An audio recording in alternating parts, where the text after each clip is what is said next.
The desert had a way of remembering everything. Even the things men prayed would be forgotten. And on that burning morning, when the red cliffs stood like ancient judges beneath the open sky, Paladin rode alone through the dust, as if time itself followed a step behind him, watching, waiting, measuring his soul. His black hat cut a sharp line against the sun, his face unreadable, his horse steady and loyal, and in the distance the rattle of a wagon echoed like a ticking clock, carrying with it a secret that would bend fate itself. For this land was no stranger to cruelty, but what waited ahead was different, older and far more dangerous than bullets or rope. They called him a gun for hire, a man who traveled where justice feared to walk.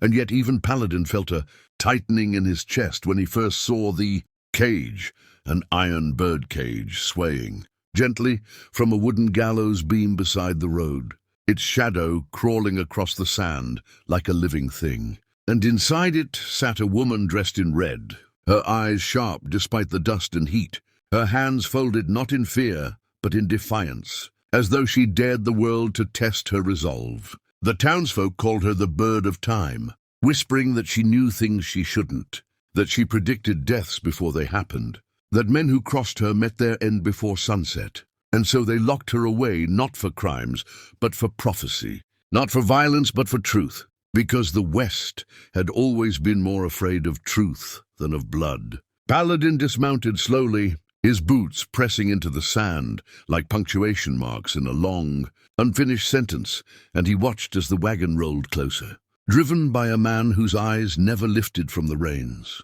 hauling something heavier than supplies, guilt, fear, and a past soaked in screams. The woman in the cage met Paladin's gaze, and in that single glance 1,000 unspoken stories passed between them. Stories of lost homes, stolen futures, and the cost of survival in a land that devoured the weak and punished the honest. She told him without speaking that she knew who he was, not by reputation but by fate. And Paladin felt for the first time in years that he was not choosing this job, it had chosen him. The town of Red Hollow lay just beyond the canyon bend, a place built on bones and silence, ruled by a council of men who wore law like a disguise and violence, like a badge of honor, men who had learned that fear traveled faster than justice and lasted longer.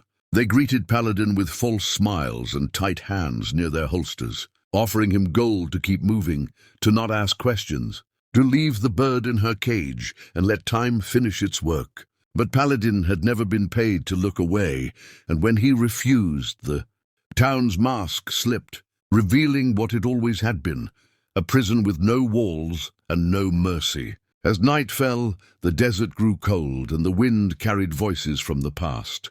And the woman finally spoke, her voice calm, almost kind, telling Paladin that Red Hollow was built where time broke, that years ago a massacre had been buried beneath its streets, and that every man in power had been there, every one of them complicit, every one of them terrified that she would remind the world of what they had done. She did not claim magic or visions, only memory. And memory was more dangerous than any gun because it refused to die. When the first shot rang out just before dawn, it was not a surprise but a confirmation, and Paladin moved like the hand of a clock striking its hour, precise, unstoppable.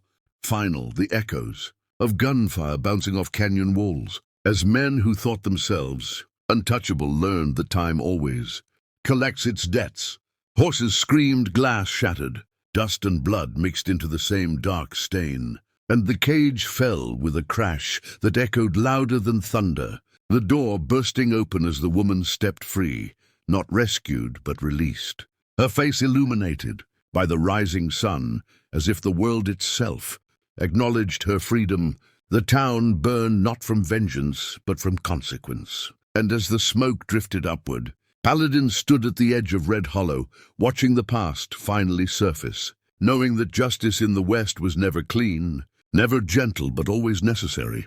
When the woman asked him where he would go next, Paladin mounted his horse and tipped his hat, telling her that time would decide, because it always did. And as he rode into the endless horizon, the desert swallowed the road behind him, leaving only legend in its wake.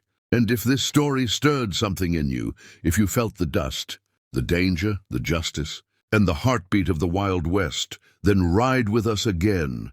Because more legends are coming, more guns will travel, and more truths will rise. So don't forget to subscribe to the channel.